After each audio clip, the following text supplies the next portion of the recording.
학생의 죽음 앞에서 더 이상 침묵하지 않겠습니다. 안녕하십니까. 국회 교육위원회 소속 조국혁신당 강경숙 의원입니다. 오늘 우리는 아이들의 생명을 지키기 위한 최소한의 법적 장치를 만들기 위해서 이 자리에 섰습니다.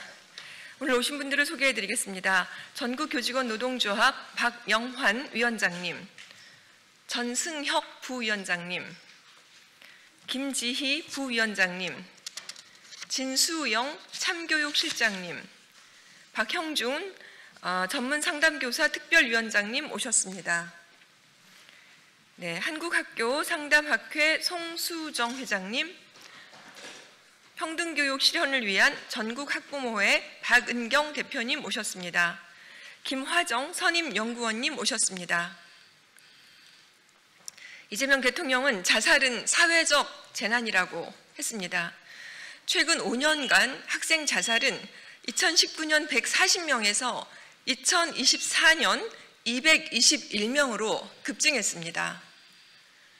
자살은 사회적 재난이기에 이제 모든 기관이 나서야 하지 않겠습니까? 학생의 자해, 자살 또한 학교에서부터 제대로 검토하고 검증되어야 합니다. 현재 교육 현장은 절망의 경고음을 내고 있지만 교육당국의 대책은 미흡하기 짝이 없습니다. 자살한 학생 10명 중 한두 명만 선별해내는 정서행동 특성검사만을 확대하겠다고 합니다. 죽음을 향하는 학생들이 그저 온라인 검사를 향해서만 도와달라고 하는 것은 아닐 겁니다. 기존 교육당국의 준비와 대응은 물론 대책은 실효적이지도 않습니다.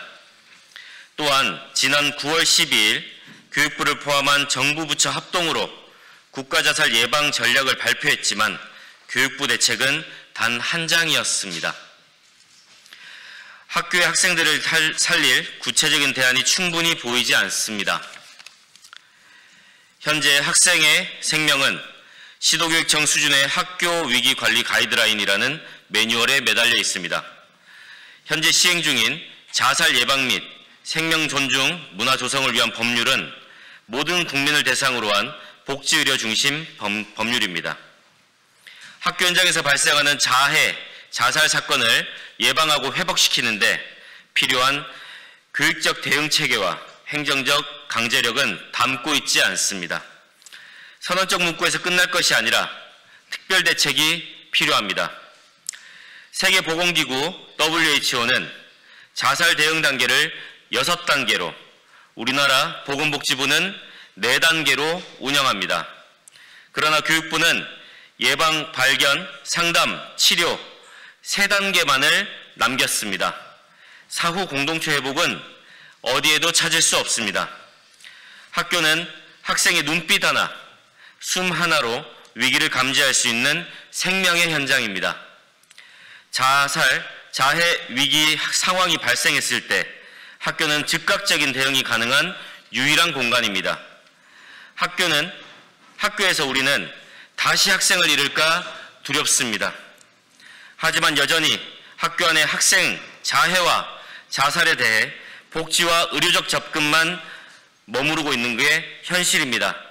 이제는 형식적 지침이 아니라 사전 예방, 조기 발견, 개입, 사후 공동체 회복에 전 과정에 대한 특별 대책이 필요합니다.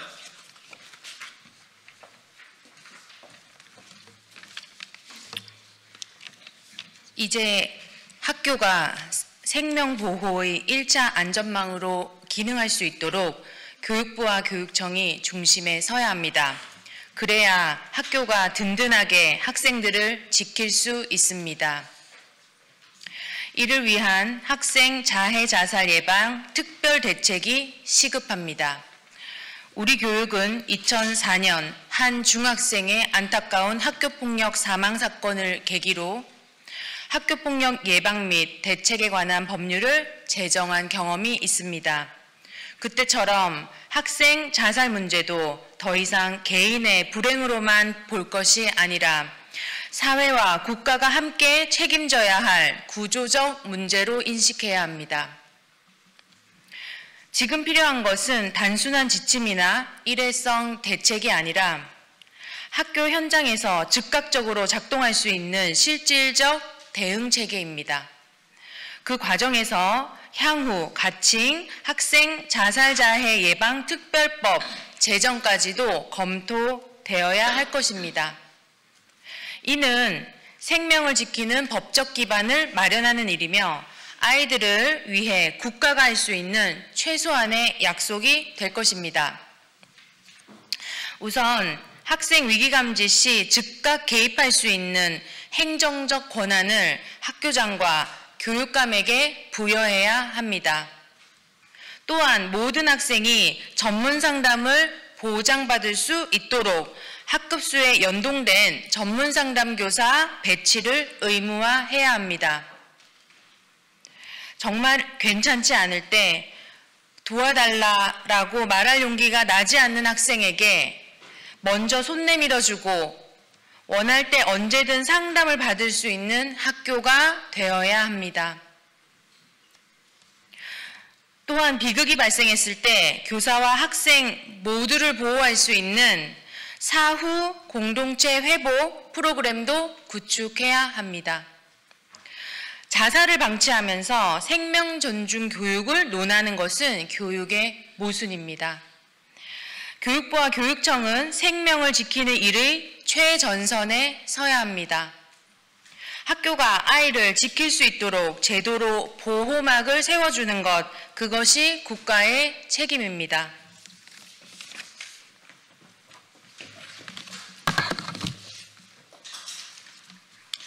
우리 아이들은 가정에서 부모가 가장 먼저 챙겨야 합니다. 그리고 학교와 지역사회가 함께 손잡고 우리 아이들을 돌봐야 합니다.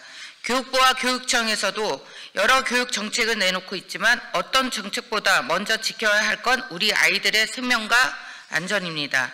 아무리 공부를 열심히 하고 성실하게 학교 생활을 해도 내 옆 친구가 힘들어하다가 무너지기 시작한다면 모두가 너나 없이 나서야 합니다. 그때 방향을 잡아주는 것이 교육당국의 제도입니다. 특히 학교는 우리 아이들이 하루 중 가장 오래 머무는 곳입니다. 선생님과 친구들은 어려운 학생들이 무언가 이상하다는 신호를 보낼 때 제일 먼저 알아차릴 수 있습니다. 그렇기 때문에 학교가 아이들이 마음을 살피고 돌 수 있도록 든든한 제도와 지원이 꼭 필요합니다.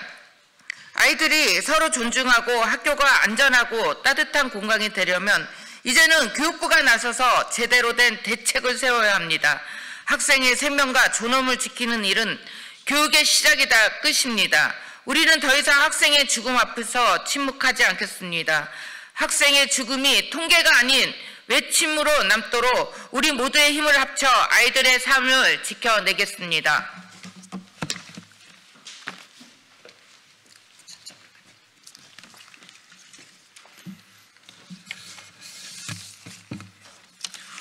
이제 다음과 같은 것들을 보다 적극 포함시켜야 합니다. 첫째, 현재 매뉴얼로 되어 있는 학생 자살 자해 예방과 관련 내용에 사전 사후는 물론 거시와 미시적 관점을 모두 포함시켜야 합니다. 이를 제대로 추진하기 위하여 교육부와 교육청의 책임과 지원도 지금보다 훨씬 명확해야 합니다. 둘째, 학생 위기 감지 시 즉각 개입할 수 있는 행정 권한을 교육감과 학교장에게 부여해야 합니다. 교육감과 학교장이 권한을 가지고 책임 있게 개입해야만 이 문제를 예방하고 풀어갈 수 있습니다. 셋째, 모든 학생이 전문 상담을 보장받을 수 있도록 학급수에 연동된 전문 상담교사 배치를 의무화해야 합니다. 전문 상담교사는 학생 자살, 자해 문제를 해결할 최전선의 교육 전문가입니다. 넷째, 심각한 사안의 경우 외부 의료 시스템과 연결될 수 있도록 시스템 구축을 의무화해야 합니다. 학생 자살, 자해와 연결된 의료와 복지 연결은 필수적입니다. 다섯째, 비극 발생 시 학생과 교사 모두를 보호하는 학교형 사후 개입 및 공동체 회복 체계 구축을 의무화해야 합니다. 현재는 학교의 사후 개입이 매우 소극적이고 부정적으로 되어 있고 공동체를 회복하기는커녕 공동체를 해체시키고 있다고 해도 과언이 아닙니다. 여섯째, 심리 부검 결과를 정기적으로 수집, 분석하여 교육부의 사후 관리 체계의 데이터로 통합하고 이를 근거로 학교 단위의 예방, 개입, 사후 관리 매뉴얼을 지속적으로 보완해야 합니다.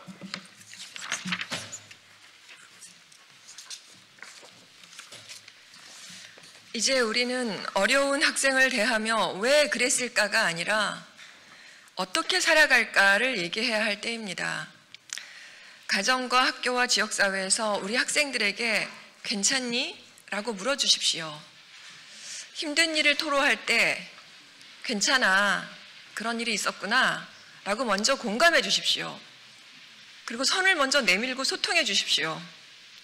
이재명 대통령이 말한 것처럼 학생 자살과 자해 예방에 대한 교육당국의 자세는 이제 선택이 아니라 반드시 이행해야 할 책임입니다. 저도 우리 학생들을 살릴 수 있도록 특별 대책 마련에 최선을 다하겠습니다. 저는 꿈을 꿉니다.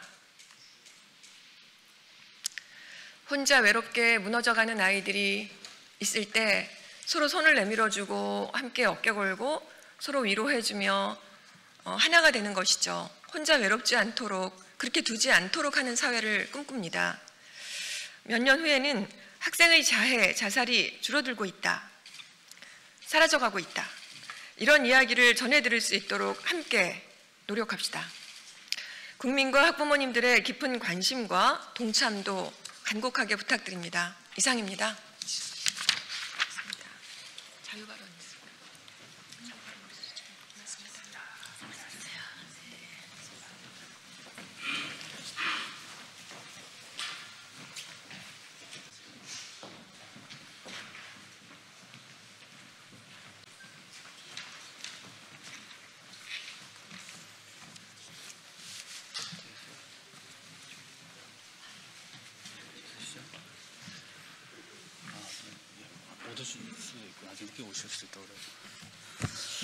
예, 안녕하십니까.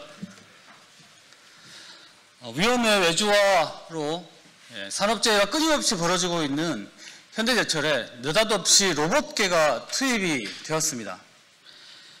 안전 문제에 따른 것이라고 하는데요.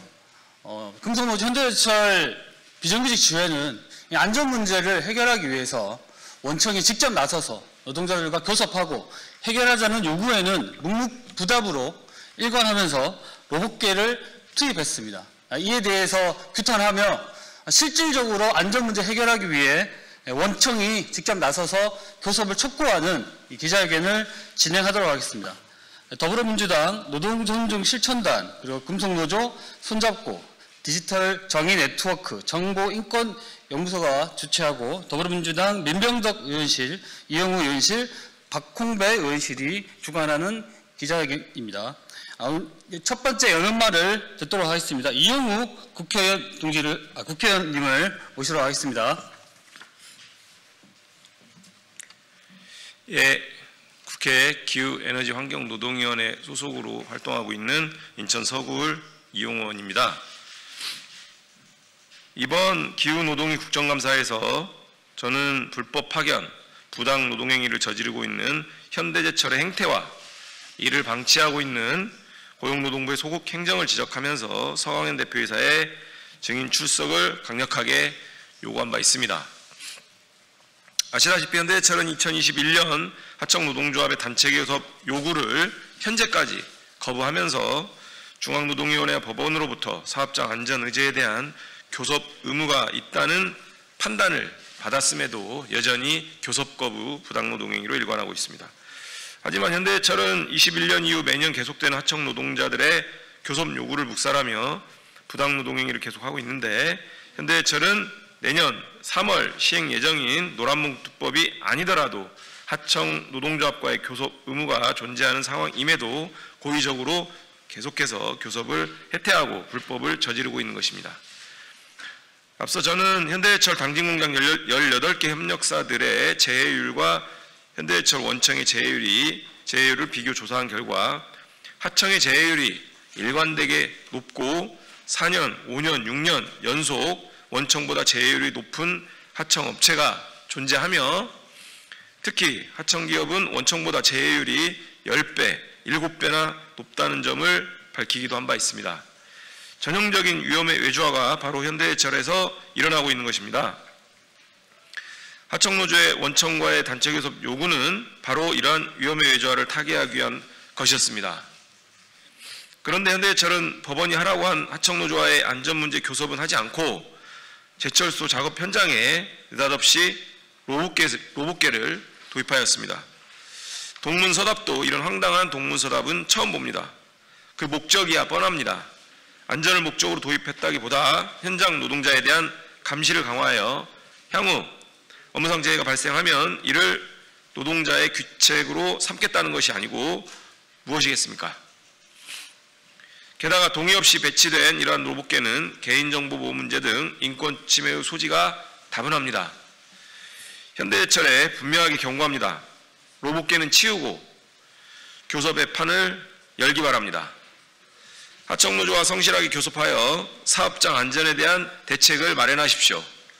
며칠 전 하나오션 원청과 하청 노사가 서로 협의하여 470억 원의 손배소를 취하하고 향후 안정적인 원하청 노사관계를 형성하기로 대내에 선포하는 합의 기자회견을 가졌습니다. 노란봉투법이 시행되기도 전에 모범적인 노사 상생의 길을 미리 연 것입니다. 하지만 현대해철은 노란봉투법 시행 전인 지금도 하청노조와의 교섭에 대한 법률적 의무가 있으면서도 이를 거부하고 원하청 노사관계 형성 대신 갈등 조장이라는 정반대의 길을 가고 있습니다. 거듭된 교섭 거부는 부당노동행위와 불법 파견이라는 현대제철의 불법 행위에 대한 처벌로 돌아갈 것입니다. 반드시 이 문제 해결할 수 있도록 계속 노력하고 촉구하겠습니다. 고맙습니다. 예, 이어서 엄상진 금속노조 사무처장 모시고 규탄 발언 듣도록 하겠습니다. 예, 반갑습니다. 금속노조 사무처장 엄상진입니다. 먼저 노동자의 안전과 생명을 지키기 위해 쓰시는 이용우 의원님 그리고 민병덕 의원님께 먼저 감사의 말씀을 드리겠습니다. 현대제철 비정규직 노동자들은 불법 파견 피해자입니다. 또 위험에 외주화에 노출된 하청 노동자입니다. 현대제철의 불법 파견 범죄는 이미 사실로 드러났습니다. 비정규직 노동자의 재해율이 정규직보다 최대 10배가 높다는 사실도 최근에 확인되었습니다. 그런데 여전히 비정규직 노동자는 사용자 불법에 저항했다는 이유로 손배로 고통받고 원청과 교섭하지 못해 차별받고 죽음의 일터를 강요받고 있습니다. 법원은 원청이 하청 비정규직 노동자의 교섭하라고 판결했습니다. 또 법을 어겨가며 비정규직을 쓰지 말라고 주문했습니다. 그런데 원청은 어느 것 하나도 지키지 않았습니다. 하라는 교섭은 안 하고 로봇개만 투입시켰습니다. 노동자 동의도 없었습니다. 안전관리가 목적이라고 하지만 새빨간 거짓말입니다. 9월 달에 일어난 붕괴 사고도 로봇개는 막지 못했습니다. 오직 노동자들을 관리 통제하고 중대재해 책임을 노동자들에게 전가시키려는 또 다른 방식의 탄압에 불과합니다. 비정규직 노동자들은 운이 좋아서 살아남았다고 이야기합니다. 지금도 늦었습니다. 노동자들의 안전과 생명을 지키기 위한 교섭에 현대제철은 하루빨리 교섭에 나와야 합니다. 지금도 국가는 노동자만 괴롭히고 있습니다. 2021년 불법 파견에 저항하며 파업한 노동자만 징역 3년의 검찰 구형을 받았습니다. 도대체 이재명 정부는 무엇을 하고 있습니까? 국회는 법 위에 군림하는 기업을 왜 지켜만 보고 있단 말입니까? 원청이 교섭을 차일피일 미루다가 또 노동자가 죽음이 되면 그 책임은 또 누가 져야 합니까? 현대제철만큼 사용자 불법이 명확한 곳도 없습니다. 죽음이 도사리는 현장입니다. 당장 책임자를 불러 문책하십시오. 그렇지 않으면 대기업은 법 위에 군림해도 문제없다라는 잘못된 신호를 줄 겁니다. 정부가 산재 건절과 원청교섭의 현장 안착을 바란다면 즉각 현대제철로 와서 할 일을 하십시오. 금속노조는 현장에서 거리에서 노동자들의 안전과 생명을 지키기 위한 투쟁을 멈추지 않고 이어가겠습니다. 고맙습니다.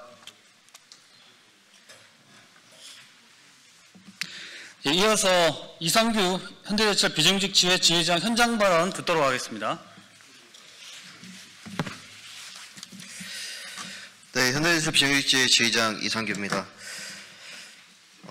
지난 2021년 이후 2024년까지 현대제철 당진공장에서만 중대재해로 5명의 노동자가 사망하였으며 추락사고 27건, 끼임사고 59건, 온열질환사고 14건 등 확인된 휴업사고만 554건에 달합니다.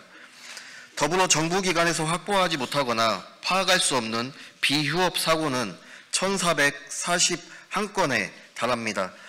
이처럼 현대제철 당진공장은 중대재해, 후진국경 사고, 온열질환 등 모든 유형의 재해가 전 공장에서 수시 지속해서 발생하고 있는 사업장입니다. 당연하게도 매해 예외 없이 하청 노동자들의 재해율이 원청 노동자보다 높았습니다. 이것이 현대제철에서 벌어지고 있는 위험의 외주화입니다. 나아가 지난 9월 6일 당진 원육공장에서는 하청 노동자가 일하고 있는 작업장이 붕괴되는 사고가 발생하였습니다. 인명사고가 발생하지 않았지만 하마터면 대형 참사로 이어질 뻔한 아찔한 사고였습니다. 하지만 충분히 막을 수 있는 사고였습니다. 하청 노동자들은 지난 수년간 해당 공정 설비 노후화에 따른 재해가 예상된다며 현장 개선과 설비 교체를 수없이 요청하였지만 묵살되었습니다. 하청 노동자의 권리 부재가 붕괴 사고로 이어진 것입니다. 그것이 끝이 아닙니다. 현대제철은 사고 이후 붕괴 위험이 해소되지 않은 구조물에 하청 노동자들을 투입하려 하였습니다. 이는 생명을 위협하는 행위입니다. 현대제철의 일상이 되어버린 위험의 외주화가 하청 노동자의 목숨을 앗아가는 죽음의 외주화로 치닫고 있습니다. 삶의 터전이 되어야 할 일터가 하청 노동자에게는 죽음의 터전이 되어버린 것입니다. 위험과 죽음의 외주화는 기계로 막는 것이 아닙니다. 현대제철은 현장의 안전을 담보하기 위한 교섭, 노동부가 명령하고 법이 판단한 교섭은 하지 않으면서 교섭 대신 현장에 감시용 로봇개를 풀었습니다. 로봇개가 일터를 돌아다니는 것에 대해 하청 노동자는 아무런 통보도, 로봇개의 역할에 대한 고지도, 개인정보 보호에 대한 고지도 전혀 받지 못하였습니다. 하청 노동자들을 감시하고 제 책임에 대한 회피를 위해 하청 노동자들의 인권은 가차없이 버려도 되는 헌시짝 취급하고 있다는 하청 노동자들의 추측은 과한 것이 아닙니다. 현대제철의 위험과 죽음의 외주화를 인정할 것이 아니라면 지금이라도 노동부와 법이 명령한 교섭, 나아가 교섭을 통한 직접 고용을 진행해야 할 것입니다. 위험과 죽음의 외주화는 사람이 막는 것입니다. 하청 노동자의 외침에 고용노동부는 답해야 합니다.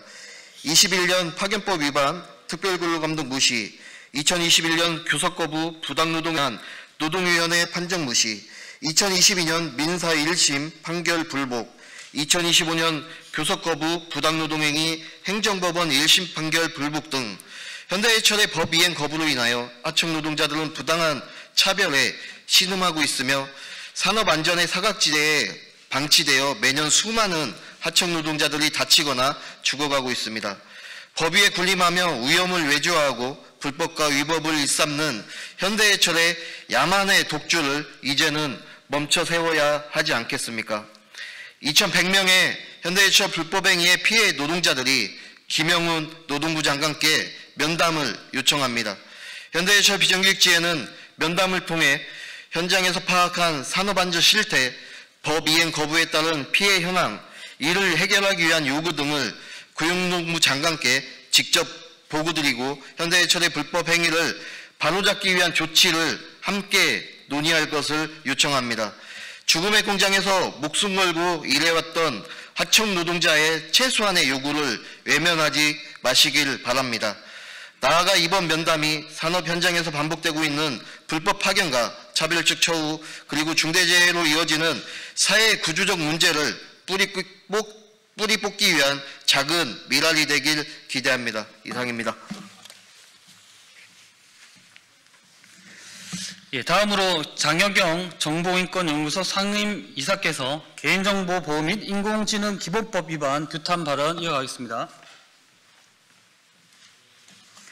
예, 최근 그 정부와 산업계에서 AI 강국을 굉장히 강조를 하고 있습니다. 그 현대제철에서도 그 모기업인 현대자동차에서 투자한 보스턴 다이내믹스 로봇계를 공장에 전반적으로 도입을 하겠다. DX 를 완수하겠다라는 최근에 보도를 많이 하고 있습니다. 하지만 이 로봇계를 도입할 때 꼭 이야기를 해야 될 부분에 대해서는 침묵을 하고 있습니다. 그건 바로 로봇계가 적용되는 현장에서 그 대상이 되는 사람에 대해서 어떤 안전조치나 법률 준수를 했느냐에 대한 부분입니다. 지금 개인정보보호법하고 인공지능 관련된 법률들을 좀 살펴볼 필요가 있습니다. 이게 무엇보다 이 회사에서 얘기하는 로봇계의 목적은 산업 안전을 위해서 뭐 이렇게 촬영을 하는 것입니다. 그렇다면 노동자에 대한 감시 설비이기 때문에 근로자 참여 및 협력 증진에 관한 법률에 따라서 마땅히 협의를 했어야 됩니다. 하지만 회사는 그걸 하지 않았습니다. 그러다 보니까 어떤 문제가 생기냐면 노동자들에게 이 로봇계가 어떤 기능이 있고 어떻게 이 로봇계가 그 정보를 관리하고 노동자가 접근을 해서 확인할 수 있는지에 대해선 아무 정보가 없는 상태입니다. 개인정보보호법에 따르면 공개된 장소에 이동형 영상정보 처리기기를 설치할 경우에는 그 대상자가 되는 정보 주체가 충분히 인지할 수 있는 상태여야 하고, 만약에 거부를 할 경우에는 그 거부 의사도 받아야 합니다. 만약에 공개되지 않은 장소라고 한다면 정보 주체 한 사람 한 사람에 대해서 동의를 받았어야 됩니다. 만약에 이 로봇계가 노동자 개인들의 얼굴을 식별한다면 민감정보이기 때문에 별도 동의를 받았어야만 합니다. 하지만 회사는 이런 모든 것에 대해서 아무것도 노동자에게 동의를 받지 않았고 심지어 통지조차 하지 않았습니다. 그리고 인공지능 기본법은 내년 1월에 시행을 앞두고 있습니다. 지금 과학기술정보통신부에서 하위법령을 제정하고 있는데요. 이 하위법령이나 그 법문 중에는 이런 산업 현장에 도입되는 로봇계에 대해서 규제를 할 수 있는 내용이 없습니다. 따라서 이번 사태에서 저희가 알게 된 것은 산업 현장에 도입되는 산업 안전을 위한다는 이유로 도입되는 설비조차도 노동자에게 위험한 요소가 될 수 있다는 것입니다. 따라서 이 부분에 대해서는 인공지능 기본법에서도 규제하는 내용이 하위법령에 반영되어야 할 것이라고 생각합니다. 마지막으로 산업 안전을 위해서 도입된다는 첨단 로봇이 오히려 그 현장에 있는 사람에게 사람의 안전과 인권에 끼칠 위험도 역시 높을 수 있습니다. 따라서 이런 문제에 대해서 지금 우리 눈앞에 드러나고 있는 이 현실을 기자님들께서 충분히 인지하셔서 좋은 기사 써주시기 바라겠습니다. 감사합니다.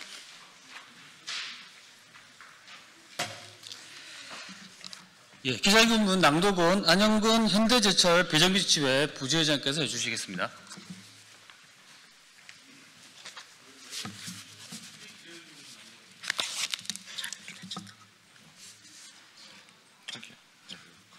기자회견문은 시간 관계상 자료로 대체하겠습니다. 대신 저희가 기자회견 이후에 김영훈 장관한테 면담을 요구할 것이며 고용노동부에 전달하여 김영훈 장관께서는 하청 노동자의 절박한 요구를 외면하지 말기를 간곡히 요청드립니다. 예, 이상으로 기자회견 마치도록 하겠습니다.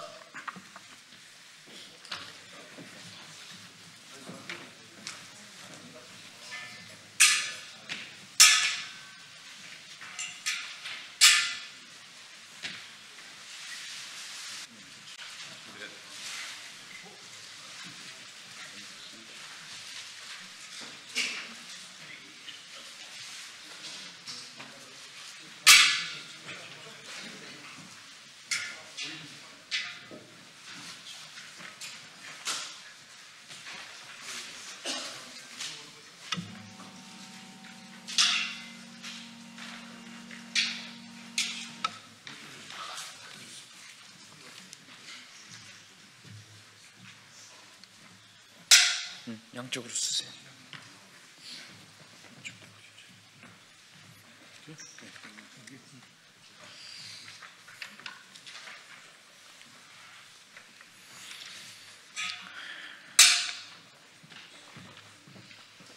네, 안녕하십니까. 더불어민주당 전남 순천갑 김문수 국회의원입니다. 경찰 디지털 증거 객관성 판단을 위한 기자회견의 소개 의원입니다. 오늘 저는 소개의원 자격으로 이 자리에 섰습니다. 오늘 기자회견을 개최하기까지 너무나 많은 고민과 토론이 있었습니다. 이번 기자회견은 2022년 이른바 청담동 술자리 의혹 사건과 관련해 디지털 증거의 신뢰성과 수사 절차의 투명성을 제대로 점검하자는 취지로 마련되었습니다. 1%의 의혹이라도 1%의 억울함이라도 있어서는 안 된다는 생각에 용기를 내서 자리를 마련해드렸습니다.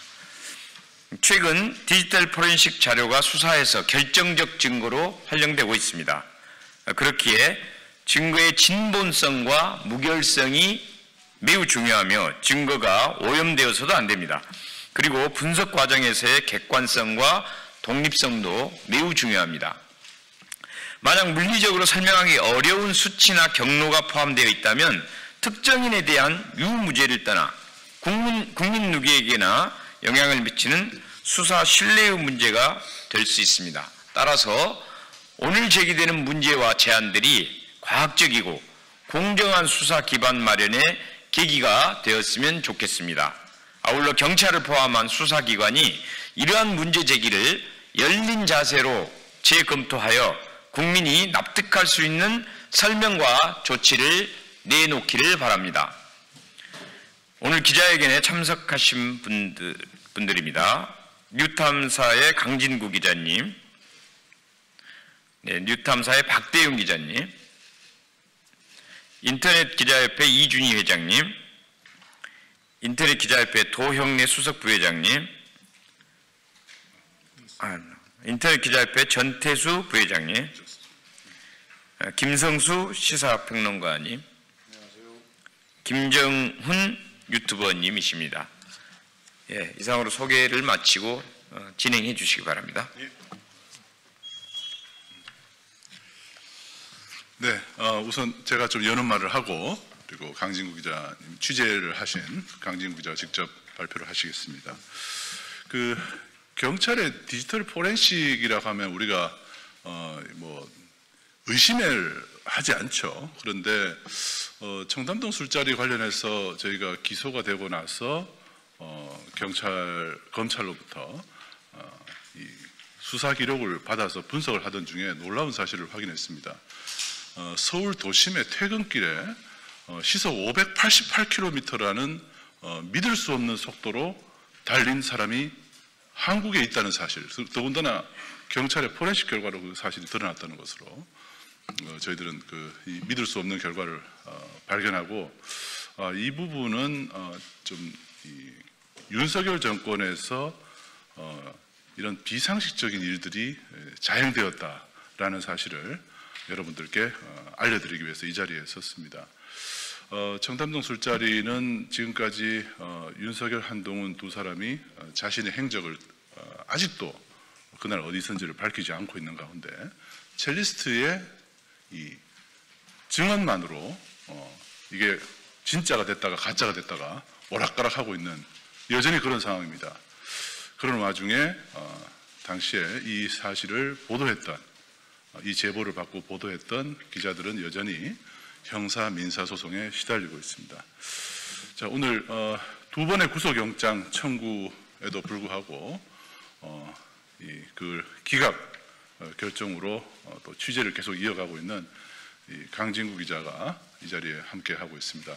디지털 포렌식 도대체 어떤 부분이 조작됐는지를 구체적인 내용을 직접 강진구 기자로부터 들어보시죠.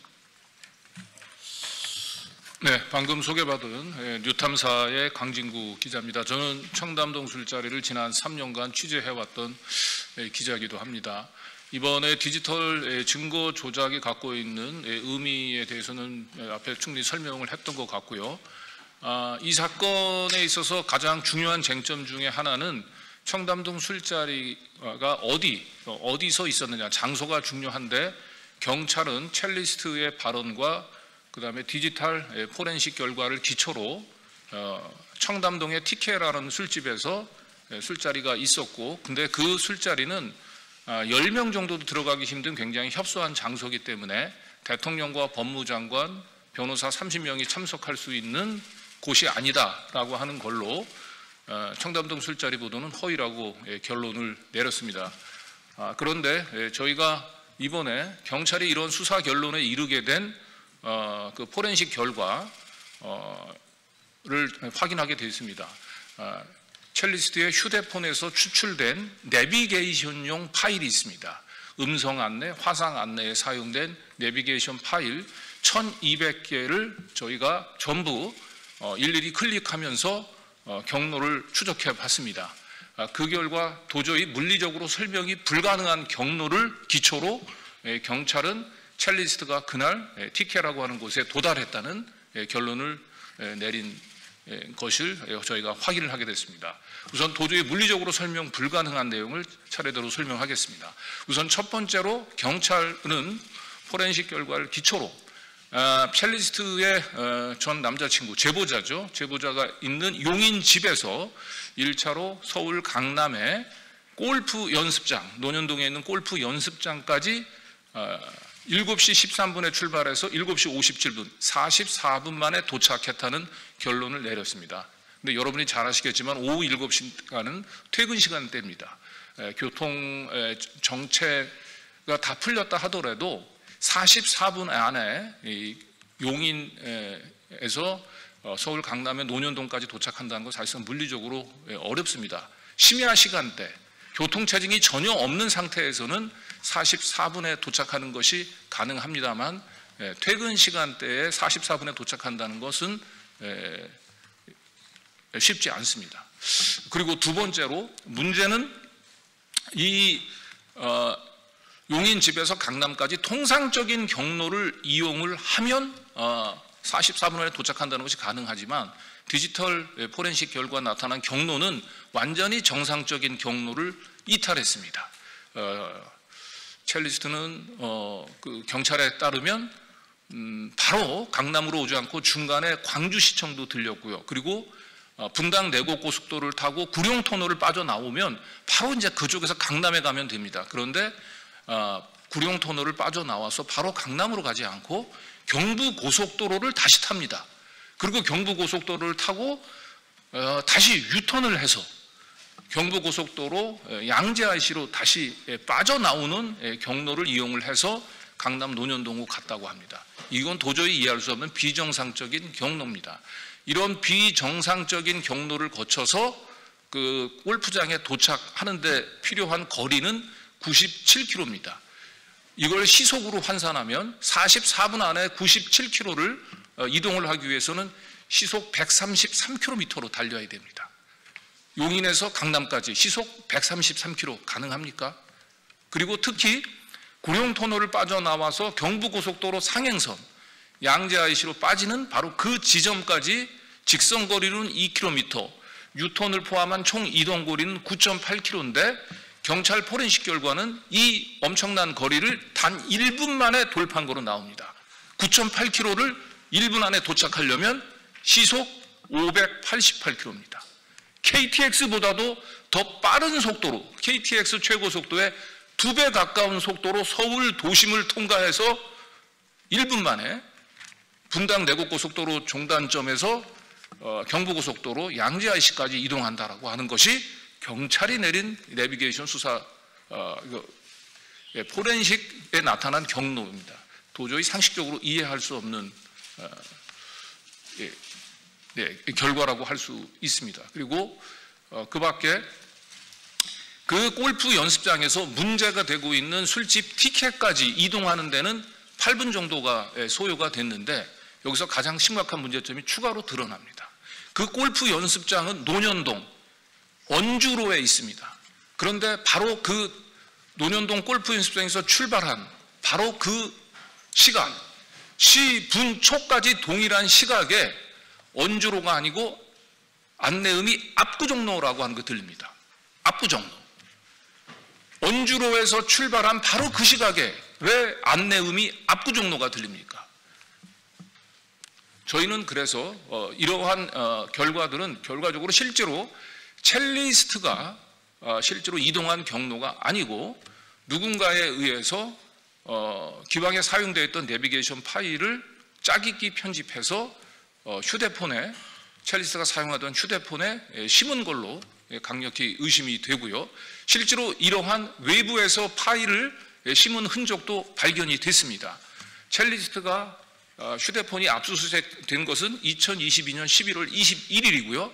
그 압수수색되기 한 10일 전인 11월 10일 그리고 11월 18일 집중적으로 첼리스트의 위치 파일에서 이상 현상이 감지가 됐습니다.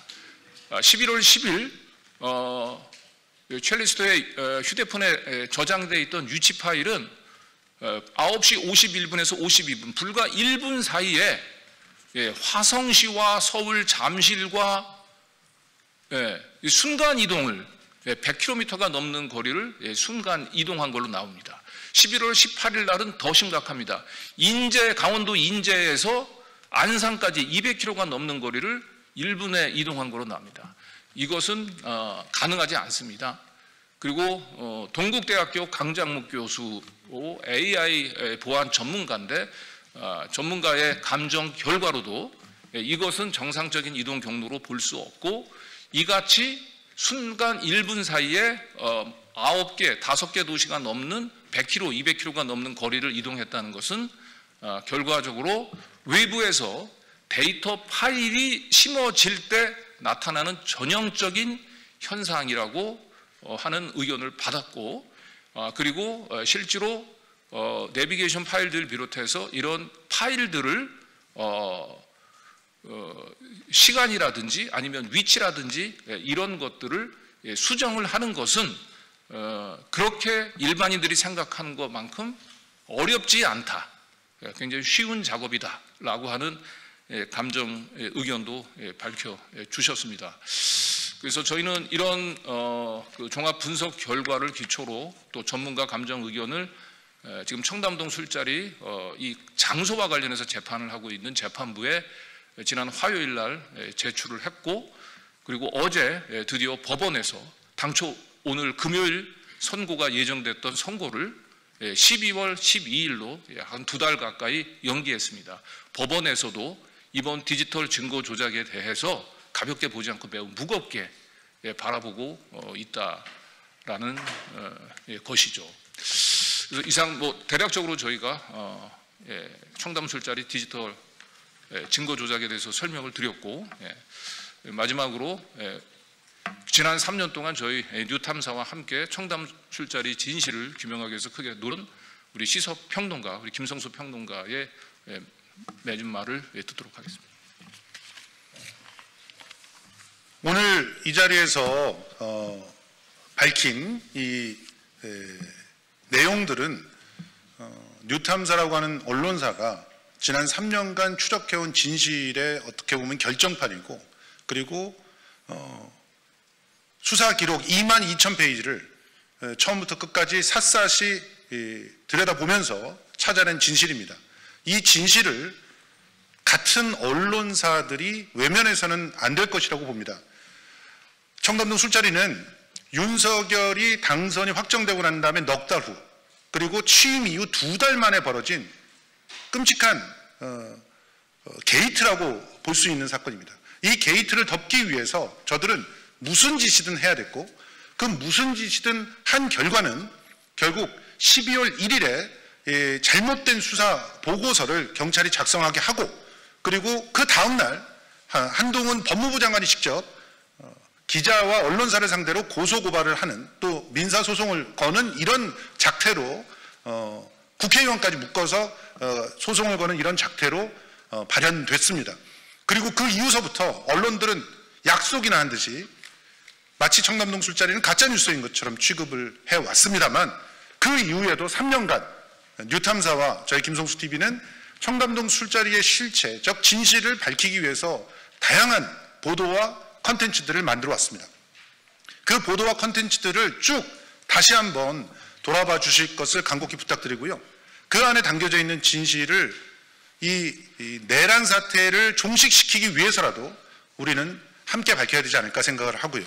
더욱이 이렇게 쉽게 디지털 증거가 조작되면서 그 범죄의 결과가 바뀌는 그런 상황이 비일비재하게 윤석열 정권 3년 동안 이루어졌다면 얼마나 많은 다른 피해자들이 있을까도 함께 추적해보는 그런 시간을 가졌으면 좋겠습니다.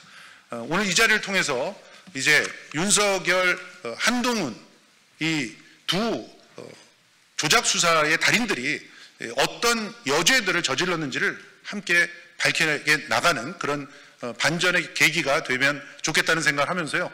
마무리하도록 하겠습니다. 고맙습니다. 이후에 일정을 좀. 네. 자, 그럼 오늘 이 자리를 마련해 주신 우리 김문수 의원님, 이 가짜 김문수 말고 진짜 우리 김문수 의원님께도 감사 말씀 드리고요. 자세한 그 질의응답 내용은 저 옆에 브리핑 그 공간에서 질의응답 받고, 또 아마 이게 좀 처음 들으실 때는 이게 도저히 믿을 수 없다라고 생각되실지 모르지만 저희들이 몇 번의 현장 검증까지도 거쳐서 내온 결과이고, 경찰도 역시 지금 이 부분에 대해서 해명을 제대로 못하고 있는, 저희가 다른 의원실을 통해서도, 이상식 의원실을 통해서도, 이제 행안이죠. 행안이 이상식 의원실을 통해서 지난 수요일 경찰에 이 이상한 포렌식 결과에 대해서 해명을 요구했으나 지금까지 답변이 제대로 나오지 않고 있습니다. 자세한 내용은 이따가 브리핑 질의응답 시간에 저희들이 답변을 좀 드리도록 하겠습니다. 그리고 이 저희들 분석 보고서, 법원에 제출한 분석 보고서가 있습니다. 이 분석 보고서는 요청하시는 분들에게 저희가 따로 보내드리도록 하겠습니다. 보도자료 말미에 나와 있습니다. 이상 기자회견 마치도록 하겠습니다. 감사합니다. 고맙습니다. 네. 고맙습니다. 네.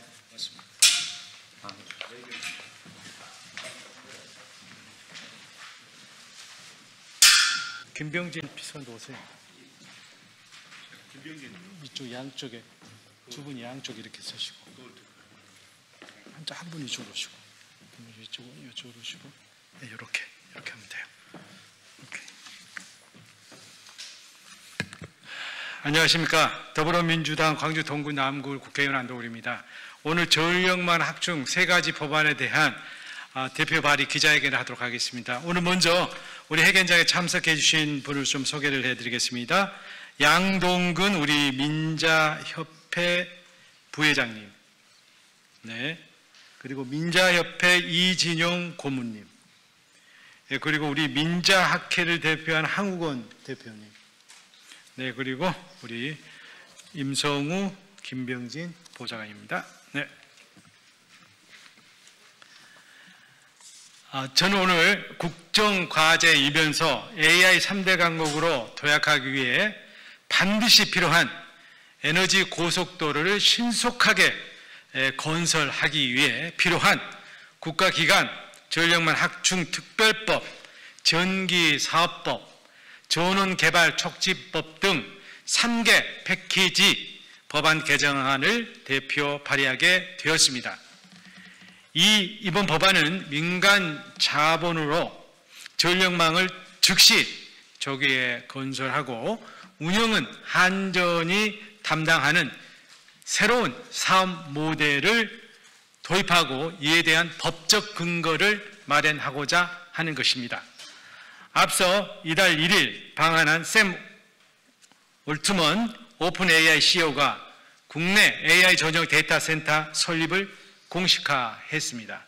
특히 SK와 오픈 AI는 서남권 데이터 센터 구축을 위한 MOU도 체결한 바 있습니다. 이처럼 AI 3대 강국 도약을 위한 글로벌 기업들의 투자가 지금 가시화되고 있는데 이를 받아들일 우리의 준비는 아직 미흡한 상태입니다. AI 국가 컴퓨팅 자원센터, AI 데이터 센터, R200 산단 조성 등으로 전력 수요는 지금 폭발적으로 증가하고 있습니다. 이렇게 AI와 빅데이터 산업의 급성장으로 인해 전력 수요가 폭발적으로 늘어나고 있습니다만 재생에너지 발전소에서 생산된 전력을 필요한 곳, 소비처에 신속히 공급할 수 있는 전력망 확충은 지금 매우 부족합니다. 그래서 이걸 신속히 확충하기 위한 과제가 지금 국가적인 당면 과제로 되어 있는 겁니다. 즉, 전 세계적으로 봐서 누가 먼저 효율적인 전력망을 구축하느냐가 앞으로 그 나라 산업의 경쟁력 그리고 국가 경쟁력을 좌우하는 키가 되고 있습니다. 우리나라는 38년까지 송전, 변전, R200 산단 등의 73조 원 이상의 막대한 예산을 투입해야 합니다. 그러나 전력망 건설 사업의 주체가 되는 우리 한국전력은 2024년 현재 부채가 205조 원에 달하고 부채 비율만도 지금 470%에 육박하는 심각한 재정난에 지금 처해 있습니다. 또한 30년까지 계획된 핵심 전력망 시설 건설의 시설 사업의 60%가 현재 주민, 민원 등으로 지연되고 있는 상황입니다. 그래서 한전 단독으로는 이 막대한 전력망 구축 사업을 지금 감당하기에는 힘이 버거운 상태입니다. 그래서 이런 상황에서 30년까지 계획된 전력망을 적기에 건설하기 위해서는 국가, 민간 가리지 않고 총력적인 자원과 그 힘을 동원해야 하는 상황입니다. 현재 시중에는 풍부한 유동성이 있습니다. 그리고 민간 건설사의 역량도 여유가 있는 상황입니다. 이에 신규 확충해야 될 전력망 일부를 대상으로 민간 자본을 투입해서 즉시 건설하고 완공된과 동시에 시설 소유권과 운영권을 한전에 양도하는 민자사업 모델을 도입할 법적 근거를 마련하는 데 이 법안에 중점이 있습니다. 주요 내용을 상세히 말씀드리겠습니다. 먼저 민간 사업자가 전력망 개발 사업을 시행하려는 경우 전력망 확충 및 관련 점성을 가진 민간위원과 정부위원으로 구성된 국가기관 전력망 확충 심의위원회의 심의 의결을 거쳐 기후, 에너지, 환경부 장관의 지정을 받도록 하였고 공공성 훼손이 되는 우려를 차단하고자 민간 사업자는 전력망 건설 후 즉시 송전 사업자, 즉 한전에게 운영권을 양도하는 BT 사업 방식으로 추진하게 됩니다. 또한 민간 사업자의 지정의 조건과 절차, 설비의 양도 방법, 비용 산정 등은 대통령으로 위임해서 경제 환경의 변화에 효율적이고 신속하게 대응하도록 하였습니다.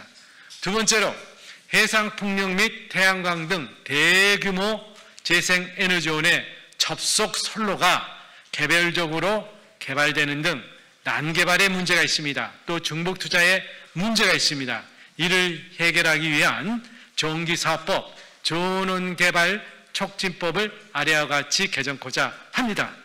재생에너지 단지에 필요한 공동 접속 설비 사업자의 전기 사업자의 법적 지위와 근거를 부여하고 전원개발 촉진법에 전원개발 사업자의 법적 지위를 부여함으로써 공동 접속 설비를 신속 건설할 수 있도록 인허가, 특례, 토지 수용이 가능하도록 하는 특례 근거를 마련하였습니다. 세계적인 재생에너지 선도국인 유럽의 경우 이미 공동 접속 설비 제도를 도입했고 다수의 민간 송전 사업자가 경쟁적으로 전력망 인프라 구축에 참여하여 사업을 신속하고 효율적으로 추진하고 있습니다. 존경하는 국민 여러분, 미래 먹거리인 AI와 빅데이터 산업의 육성의 관건은 안정적인 신재생 에너지 전력 공급입니다.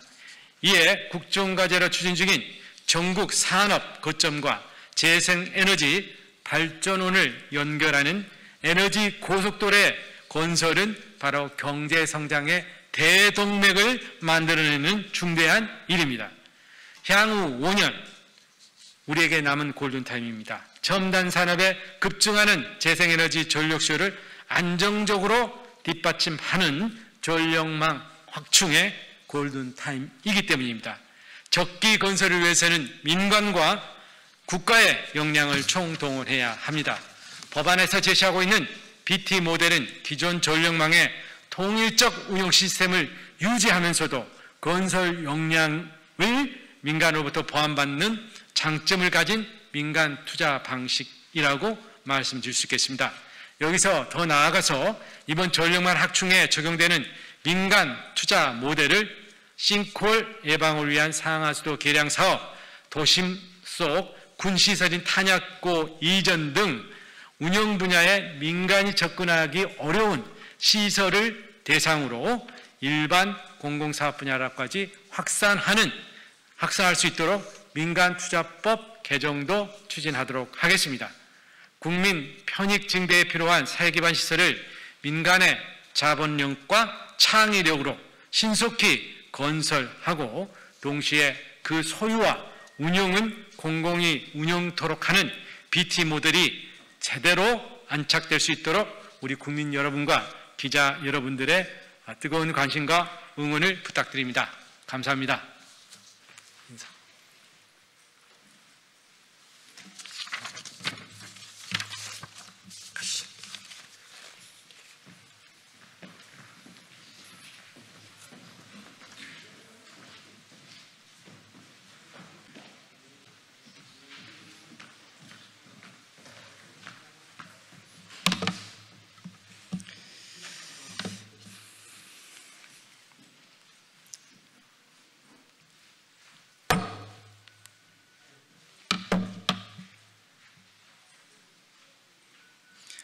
예, 조국혁신당 대변인 박병원입니다.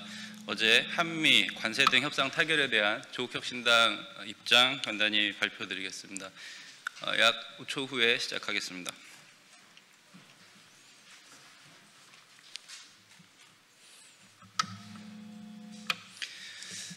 예, 한미 관세 등 협상 타결에 대한 조국혁신당 논평입니다.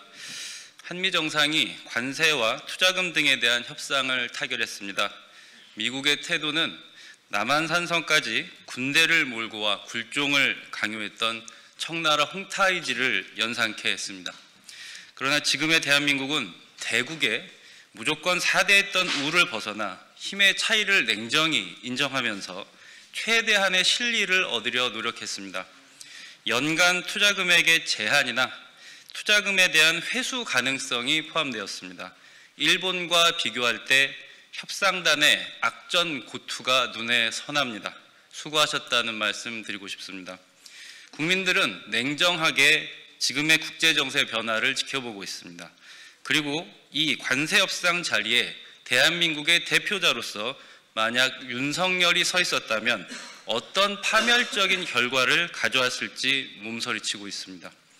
정부의 선방을 바라지 않는 세력이 대한민국에 존재합니다. 국민들은 이를 응시하고 있습니다. 외교 앞에서 우리는 단결하여 최대한의 실리를 얻어갈 수 있도록 앞으로도 노력해야 한다고 생각합니다. 2025년 10월 30일 조국혁신당 대변인 박병원이었습니다. 감사합니다.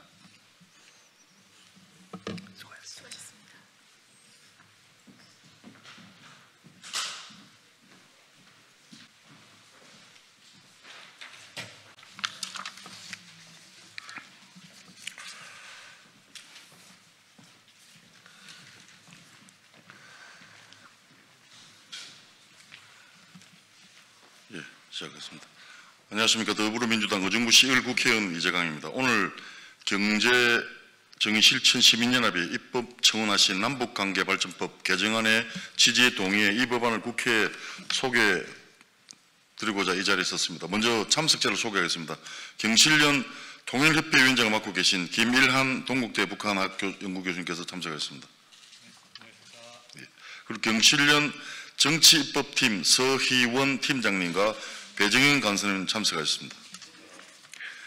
남북관계발전법은 한반도의 화해와 협력, 평화 정착을 위한 기본 틀을 마련하기 위해 제정되었습니다. 그러나 지난 세월 수많은 남북 합의가 정권의 변화에 따라 이행되지 못하거나 무력화되었습니다. 이번 개정안의 핵심은 바로 남북 간 합의서의 법적 이행 의무를 강화해 정부가 공식적으로 체결한 합의가 제도적 책임성을 갖도록 하자는 것입니다. 신뢰는 말이 아닌 약속을 이행할 때 자라나고 평화는 그렇게 쌓인 신뢰 위에 찾아옵니다. 특히 대북 전단 살포와 같은 적대행위 기준을 명확히 해 불필요한 긴장을 막는 일은 상호 신뢰를 위한 출발점입니다. 표현의 자유를 존중하되 접경지역 주민의 생명과 안전 그리고 한반도의 평화를 지속하는 균형점을 찾고자 합니다. 아울러 남북 간 교류와 협력을 중단하지 않고 지속적으로 추진해 나갈 제도적 기반을 마련하고자 합니다. 저는 이 청원의 뜻에 공감하며 국민의 참여로 평화 정책이 뿌리내릴 수 있도록 국회안에서 힘을 보태겠습니다. 고맙습니다. 예. 이제 교수님 나오셔서 진행하겠습니다. 네, 안녕하십니까. 경실련 통일협회 정책위원장 김일환입니다. 오늘 드릴 말씀은 남북관계 발전에 관한 법률 개정안을 요청드리려고 이재강 의원님께 요청을 드렸습니다. 주요 내용 혹은 취지를 간단히 말씀을 좀 드리면 남북관계가 오랜 역사를 가지고 있고 그리고 다양한 합의서를 서로가 채택하고 했습니다만 그 합의서들이 기본적으로 법적 구속력을 갖지 못하고 있습니다. 법적 구속력을 갖지 못한다라는 건 합의된 내용을 지속적으로 안정적으로 추진할 수 없다라는 얘기와 동일합니다. 남북관계가 현재 굉장히 많이 흔들리고 있습니다. 많이 경색되고 있고요. 이 문제를 해결하는 문제는 역시 정치적인 해법을 요구합니다. 그럼에도 불구하고 그 정치적 해법만 기다리고 남북관계가 개선되기를 희망하는 것은 바람직하지 않습니다. 그동안 우리가 할 수 있는 일, 관계가 개선되는 과정에서 우리가 해야 될 일, 준비해야 될 다양한 과제들이 있다고 생각합니다. 그 중에 하나가 남북관계 발전에 관한 법률을 개정하고 그리고 그 중에 핵심인 남북 간의 합의서를 제도화하는 것입니다. 그동안 남북 간의 합의는 168건으로 통일부에서 집계하고 있습니다. 대부분 당연히 제도화되지 않고 있습니다. 그 중에 절반 이상이 경제 관련한 합의서입니다. 경제 관련 다들 너무나 잘 아시겠지만 제도화되지는 않은 합의를 정책으로 추진하는 것, 결국은 돈을 쓰는 문제입니다. 투자를 하든 지원을 하든 근거를 마련할 수가 없습니다. 합의서가 말 그대로 그냥 종이 쪽지인 것이죠. 그 종이 쪽지에 다시 힘을 불어넣어서 경색된 남북관계를 풀자라고 하는 것이 이번 개정안의 핵심적인 내용입니다.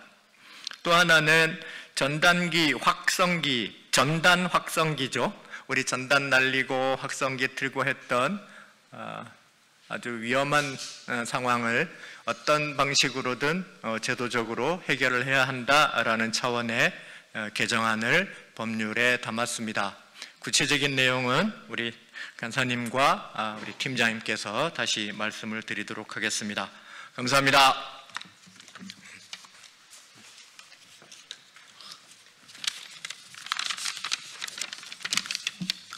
네, 안녕하십니까. 경실련 정치법팀 간사 배정현입니다. 저희 위원장님께서 너무 다 잘 정리해 주셔가지고 저는 간단히 첨언하겠습니다. 이 남북관계는 정권이 바뀔 때마다 다 리셋되어 왔습니다. 전 정부에서 뭘 얼마나 잘하던 어떤 성과를 냈던 정권이 바뀌고 마음이 바뀌면은 이 신뢰고 성과고 다시 처음부터 시작해야 했습니다. 저희가 이번엔 남북관계 관리단에서 공개하고 있는 남북 합의서를 전수조사했었는데요. 이제 1971년 첫 십자회담 이후로 약 168건입니다. 이 중 절반 이상이 김대중 대통령, 노무현 대통령 시기에 이뤄졌고요. 근데 이 남북 합의란 것이 그냥 이루어진 게 아니지 않습니까? 그 당시에 통일이나 평화에 대한 어마어마한 국민 열의가 모여서 이루어진 겁니다.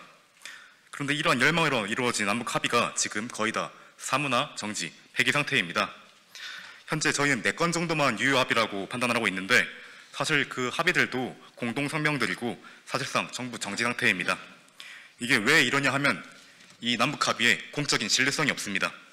이 남북 합의가 어떻게 체결될지만 규정되어 있지 이걸 어떻게 이행해야 할지 한단 조항이 없습니다.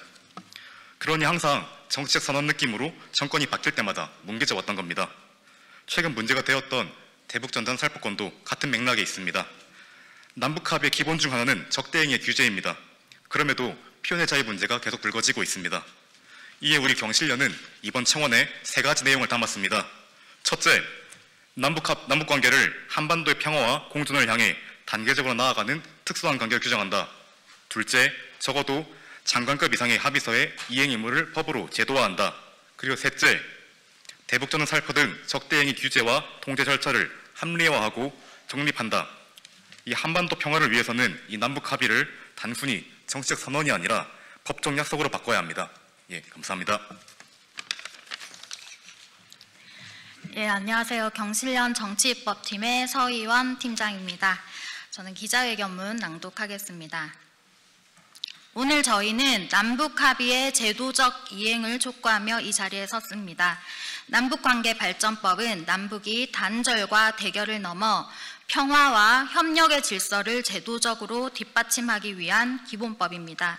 하지만 지난 30년 정권이 바뀔 때마다 합의는 중단되었고 남북의 약속은 정치적 상황에 따라 흔들려 왔습니다.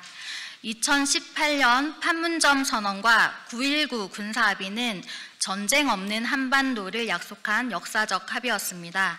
그러나 국회 비준 절차는 이루어지지 못했고 정권 교체 이후 이행은 사실상 중단되었습니다. 대북전단 살포와 군사적 긴장이 재개되면서 평화의 약속은 무너졌습니다. 이제는 달라져야 합니다. 그래서 저희는 오늘 남북합의 이행 의무를 명문화하는 입법청원을 제기합니다.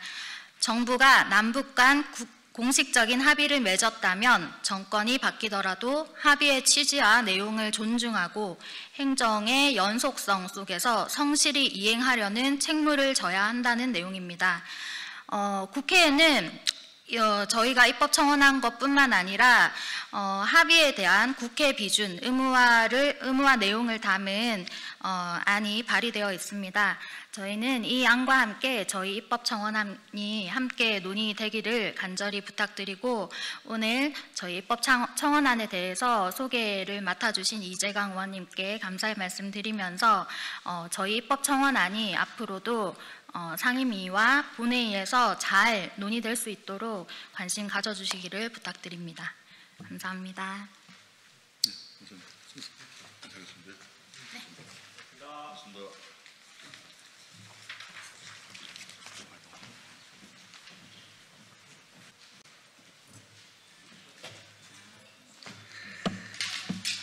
연속해서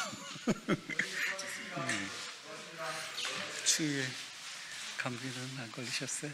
덕분에 다행입니다. 네.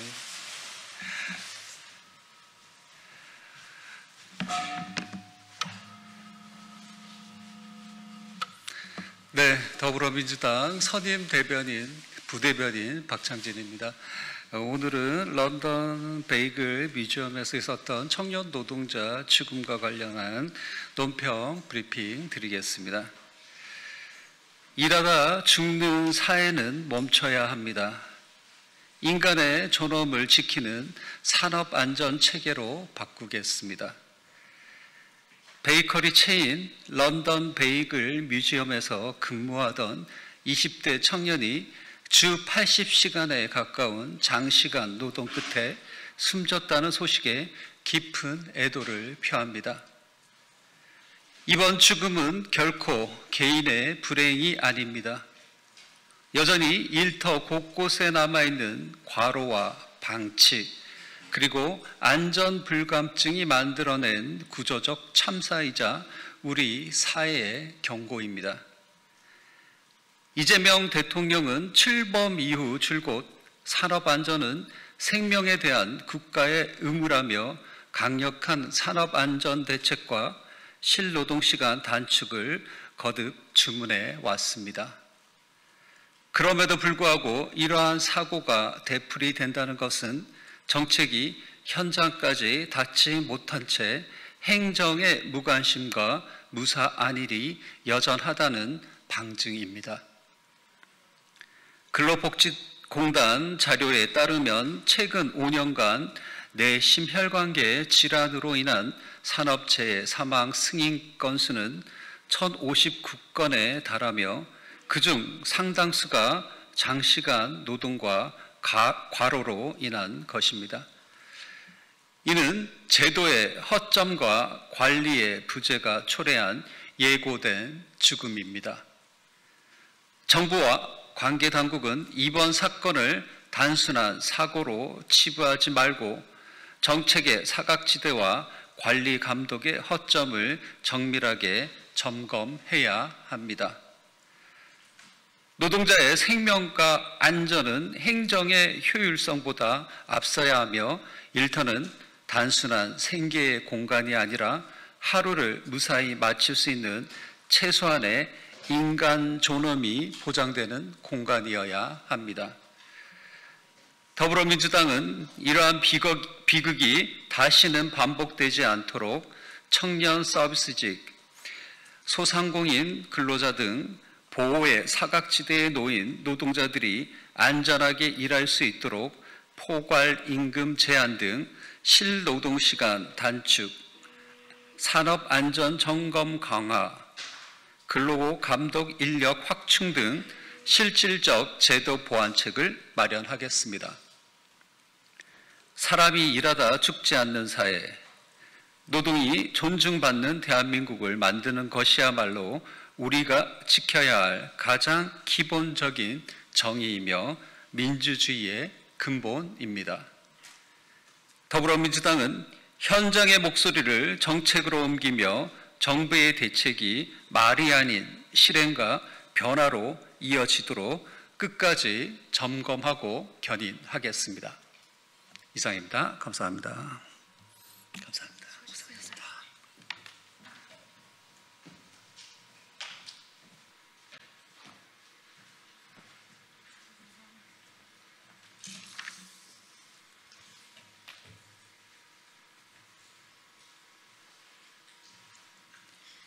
네, 진보당 신미연 대변인 브리핑 시작하겠습니다. 트럼프의 약탈적 요구를 수용한 협상, 이대로 받아들일 수 없다. 정부가 한미 관세 협상 타결을 발표했습니다. 총 3,500억 달러 대미 투자 중 2,000억 달러는 정부가 현금 투자로, 1,500달러는 기업의 조선업 투자로 결정됐습니다. 정부는 외환시장 안정을 위해 연간 200억 달러 상한제로 분할 지급하겠다고 밝혔지만 이는 외화 유출을 분납하는 것에 불과합니다. 무엇보다 3,500억 달러라는 막대한 대미 투자 금액은 그대로입니다. 애초 정부가 계획한 3,500억 달러의 5%, 약 175억 달러의 20배에 달하는 금액입니다. 대규모 대미 투자는 필연적으로 외화 유출, 국내 투자 위축, 산업 공동화, 일자리 감소를 초래할 것입니다. 이번 협상이 기업들의 수출 불안정성을 해소했는지는 몰라도 그 대가로 한국 제조업과 국민 삶의 불확실성은 더 커졌습니다. 성공할지 실패할지도 모르는 미국의 제조업 부활을 위해 한국 경제를 희생해야 하는 협상은 결코 인정할 수 없습니다. 이번 협상은 처음부터 끝까지 트럼프의 일방주의와 동맹 약탈로 진행됐습니다. 트럼프는 한미 자유무역 협정의 0% 관세를 일방적으로 파기하고 대한민국 예산의 70%를 현금으로 내놓으라고 협박했습니다. 심지어 수익 배분과 투자 결정권조차 모두 미국이 가지겠다고 주장했고 그 요구는 그대로 관철됐습니다.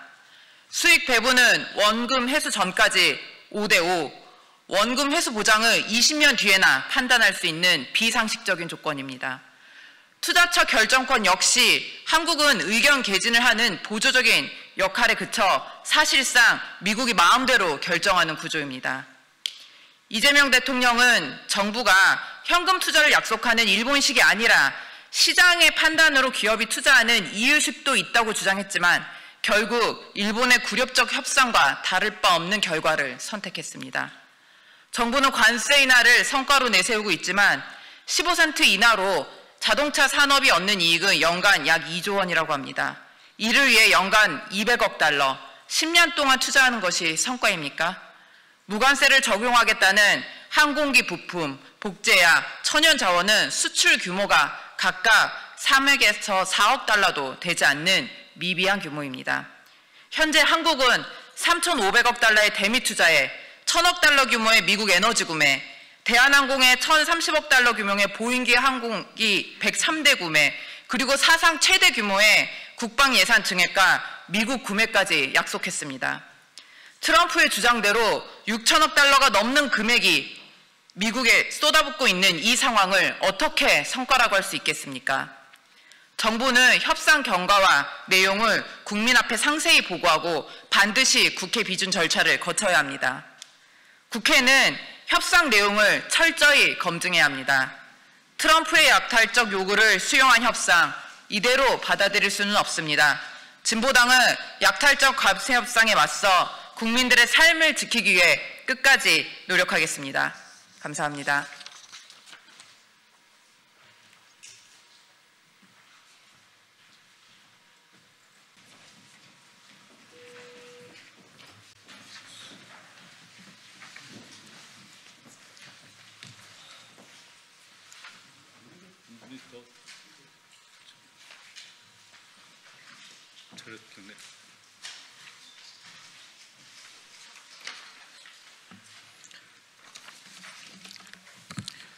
여러분 안녕하십니까. 반갑습니다. 국민의 생명을 무참히 짓밟는 민주당은 정당의 가치가 없다. 저는 오늘 국민의힘 농림축산식품해양수산위원회의 의원들과 서해 피격 사건의 진실규명을 하며 미래 대한민국의 해양 발전을 넘어 세계 최고 안전의 규정을 만들어 주실 것을 건의합니다. 서해 연평도 양상에서 발생한 해수부 공무원이 북한 해역에서 무참히 살해당하고 6년이 지나 다음 달 11월 5일 공개 심리가 진행되어 그동안 실체가 공개됩니다. 하지만 이 과정에서 우리는 규명해야 될 진실이 있습니다. 그동안 민주당과 정부의 SI 첩보는 있었지만 구조와 송환은 외면했고 국민을 속이고 은폐 조작에 초당적으로 국민을 속인 앞잡이가 되었습니다. 오늘 종감을 앞둔 해수에서는 해경의 변명이 기가 막혔습니다. 북한에 잡혀있는 정보를 분석하고 구명동이 전수조사를 해 작사가 했었고 동생이 죽자마자 해경의 수사라인 세 곳은 제게 전화하여 평소 북한을 동경했느냐, 북한이란 말을 들은 적 있느냐, 불온 서적을 본 적 있느냐라는 황당한 전화는 누군가 지시가 없었다면 이런 전화는 없었을 것입니다. 윤성현은 동생이 사망한 지 한 달째 유령제를 연평도에서 마치고 오는 날 몰래 숨어서 7가지의 월북 근거를 주장했지만 거짓과 조작이었고 18개의 패널에는 인간이 할 수 없는 수영 실력으로 북한 해역으로 헤엄쳐 갔다고 했습니다. 해상 실종 사건의 육상 경찰 국제금융과를 수사팀장으로 교체하여 무엇을 조작하려고 했는지 해경은 국민 앞에 진실을 말해야 합니다. 이런 조작 수사는 앞으로 해상 사고에 있어 근거 없는 조작이 번복될 것이며 힘없는 국민은 국가를 원망하며 살아갈 것입니다. 당직 근무 중 슬리퍼를 신었다고 주장하는 해경은 근무수칙 안전규정을 제대로 지켰다고 자부해서 국가 공무원의 근무수칙까지 멋대로 만들어 국민을 속이십니까? 민주당 의원들이 22일 해경 감사에서 동생이 국립묘지에 안장되었다고 주장하며 대국민 거짓말을 했습니다. 민주당과 주변 세력들은 저와 우리 가족에게 무슨 감정이 있길래 이런 거짓말을 국정감사장에서 하십니까? 시신도 없는 장례식을 치렀고 국립묘지 안장이 아닌 작은 사찰에 위패만 봉안해놨는데 거짓말을 했던 민주당 의원들 의원직 제명을 요구합니다. 민주당은 서해 피격 사건에 자신 있다면 저와 직접 청문회 할 것을 제안합니다. 우리가 지금까지 살아오면 수많은 사건 사고와 국민의 안타까운 죽음이 있었고 민주당과 주변 세력들은 그들의 고통과 아픔을 정치적으로 이용하며 국민의 아픔을 멈추게 할 안전은 없었습니다. 동생은 해양 발전에 앞장서 왔고 목숨 바쳐 서해를 지켜봤는데 말도 안 되는 억지를 부린다면 민주당은 정당으로서 자격이 없습니다. 저는 오늘 국민의힘에 제안합니다. 앞으로 국정감사 상임위에서 K안전법을 만들어 이런 비극이 없는 세상을 만드는 국민안전입법을 추진할 것을 건의합니다. 각 부처는 관련 조항을 만들고 국회는 좀 더 안전하게 보장해야 합니다. 국회는 질타가 아닌 우리 모두가 안심하고 살아갈 수 있는 미래지향적 입법이 필요한 것이지 자기들의 치부를 덮으려는 수작으로 삼아서는 안 될 것입니다. 이재명 정부는 사법개혁과 검찰개혁을 말하기 전에 서해 피격 사건의 진실규명을 먼저 말해야 국민 앞에 진정성이 있을 것입니다. 진실을 왜곡하며 국민을 말할 수 없으며 거짓된 수사를 한 해경 스스로가 신뢰를 받으려면 해경청장이 직접 저에게 해명하셔야 할 것입니다. 국민의힘 의원 여러분, 부디 국민이 안전하게 살아갈 수 있는 K안전법과 안전교육의 프로그램을 만들어 안심할 수 있는 대한민국을 만들어 주십시오. 동생의 죽음이 헛되지 않도록 안전한 나라에서 살아가는 세상을 만들어 주시기 바랍니다. 감사합니다.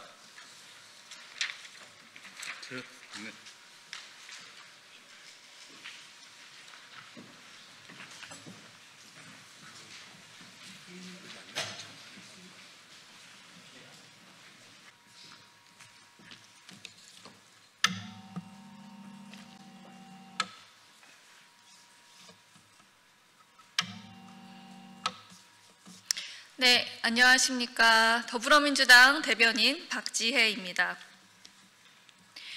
대한민국의 제도약을 국회가 뒷받침하겠습니다.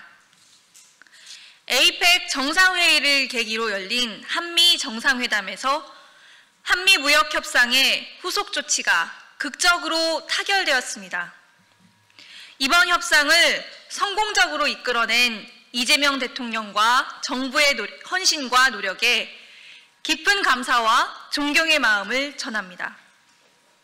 이번 타결로 한국산 자동차와 부품에 부과되던 25% 고율 관세가 15%로 인하되어 국내 자동차 산업의 수출 경쟁력이 확보됐습니다. 업계에서도 어려운 협상 과정을 거쳐 국민 경제를 위한 결실을 맺어주신 정부에 감사드린다라고 환영의 뜻을 밝혔습니다. 반도체 부문에서는 파운드리 반도체 최대 경쟁국인 대만과 비교해 불리하지 않은 수준의 관세가 적용되었고 항공기 부품, 제네릭 의약품, 미국 내 미생산 천연자원 등은 무관세 혜택을 확보했습니다.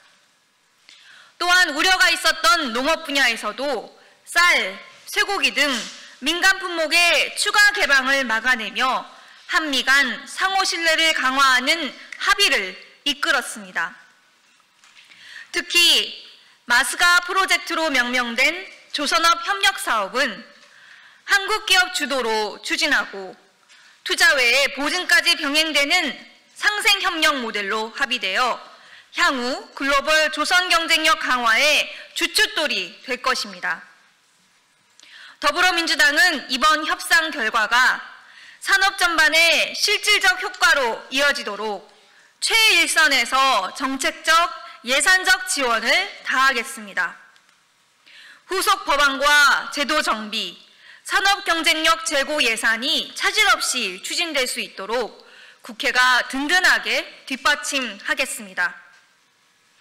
아울러 1988년 서울올림픽, 2002년 월드컵에 이어 올해 에이펙까지 대한민국이 다시 한번 도약하는 발판을 마련할 수 있도록 모든 정당이 초당적으로 협력할 것을 촉구합니다. 감사합니다. 감사합니다.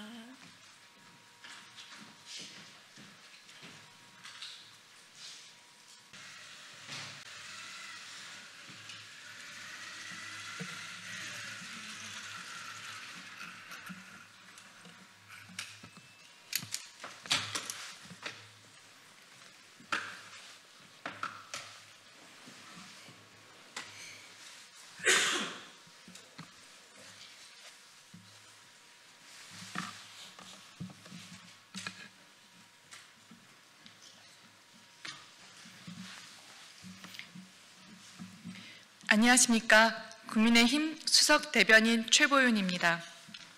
첫 번째 논평 시작하겠습니다. 국민 모두가 예상했듯 이재명 대통령의 최측근 핵심 인사인 김현지 부속실장은 끝내 국정감사장에 서지 않을 것 같습니다. 민주당이 다수석을 앞세워 김현지 실장의 국정감사 증인 채택을 무산시켰기 때문입니다. 이재명 대통령은 지난 12일 수석 비서관 회의에서 모든 부처는 여야를 막론하고 국정감사에 적극 협조하라고 지시한 바 있고, 최근 참모회의에서는 김현지 실장에게 국감에 나가라고 직접 명령했다는 언론 보도까지 나왔습니다. 공개 지시와 내부 지시 두 번의 대통령의 명령이 있었지만 결과는 불출석이었습니다. 대통령의 지시가 두 번이나 거부됐다면 이는 대통령이 국회를 기만했거나 대통령조차 통제하지 못하는 또 다른 권력이 존재한다는 뜻입니다. 어느 쪽이든 헌정 질서를 흔드는 심각한 사안입니다. 민주당과 대통령실은 대통령 일정 수행을 불출석 이유로 내세웠습니다. 그러나 대통령 일정 수행은 의전비서관의 소관이지 부속실장의 업무가 아닙니다. 더구나 11월 6일은 에이펙 기간조차 아닙니다. 김현지 실장은 일반 증인이 아니라 국민의 세금으로 급여를 받는 1급 공무원, 즉 기관 증인입니다. 국회가 부르면 반드시 출석해야 하는 공직자이자 여야 협의로 출석 여부를 흥정할 대상이 아닙니다. 출석을 거부하고 버틴다면 그것은 국회 모독이며 법적 책임을 져야 할 사안입니다. 결국 대통령실은 출석 회피용 변명을 만들고 민주당은 그 거짓에 몸을 던져 방탄막을 세운 것입니다. 민주당은 국민 앞에서 스스로 김현지 방탄 정당임을 증명한 셈입니다. 총무비서관 시절부터 불거진 인사 개입과 권한남용 의혹의 중심에 선 김현지 실장은 이제 비서실장 위 비서관을 넘어 대통령 위의 비서관이 되었습니다.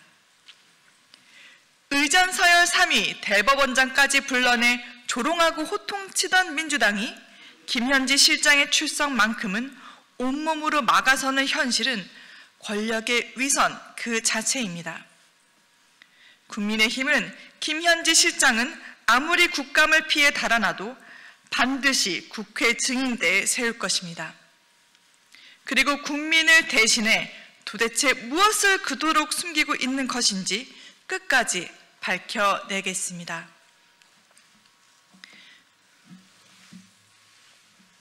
다음 논평 이어가겠습니다.